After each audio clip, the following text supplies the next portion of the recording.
ডাকসুতে দায়িত্ব নেওয়ার পরে আমরা এখন পর্যন্ত মাত্র 25 লাখ টাকার ফান্ড পেয়েছি।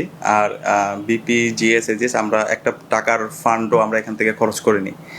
আমাদের আমরা যারা বিপি জিএস এজিএস আছে আমাদের হচ্ছে অন্যতম একটা প্ল্যান হচ্ছে আমরা এখান থেকে একটা টাকা খরচ করব না।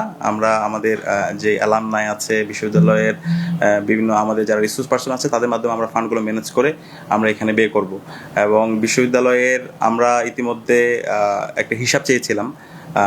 বিগত সময়ের শিক্ষার্থীরা যেই ভর্তির সময় যে টাকাটা তারা দেয় সেই হিসাবটা তারা এখন পর্যন্ত আমাদেরকে দিতে পারেনি।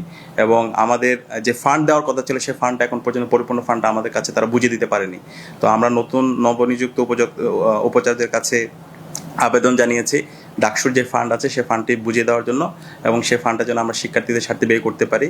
এর বাইরে আমরা নিজেদের ক্যাপাসিটিতে অনেকগুলো কাজ করেছি। আপনারা প্রতিনিয়ত দেখতে পাচ্ছেন বিশ্ববিদ্যালয়ের আমাদের সেন্ট্রাল মসজিদ যেটা 65 বছরের সংস্কার হয়নি সেটা আমরা সংস্কার করেছি, প্রায় 3.5 কোটি টাকার সেখানে কাজ হয়েছে। আমাদের সেন্ট্রাল ফিল্ড প্রায় 2 কোটি টাকার আমরা ফান্ড নিয়ে এসেছি, এবং এই সেন্ট্রাল ফিল্ডের এটার আমূল পরিবর্তন হবে। এরপর হচ্ছে আমাদের সন্ধ্যাকালীন বাস চালু হয়েছে, কুমিল্লা পর্যন্ত বাস সার্ভিস আমরা চালু করেছি, এবং খুব দ্রুত শনিবারের বাস সার্ভিস চালু হবে। প্রায় 4.5 কোটি টাকার আমরা ফান্ড নিয়ে এসেছি। আমাদের হেলথ ক্যাম্প চলছে, মেডিকেল সেন্টারের আমূল পরিবর্তন হয়েছে। এর বাইরে আমাদের রেজিস্টার বিল্ডিং কেন্দ্রিক বিভিন্ন জটিলতা ছিল, সেগুলো নিয়ে আমরা কাজ করেছি। তো সব মিলিয়ে শিক্ষার্থীদের যে মৌলিক সংকটগুলো আছে প্রত্যেকের সংকটগুলো আমরা অ্যাড্রেস করার চেষ্টা করেছি।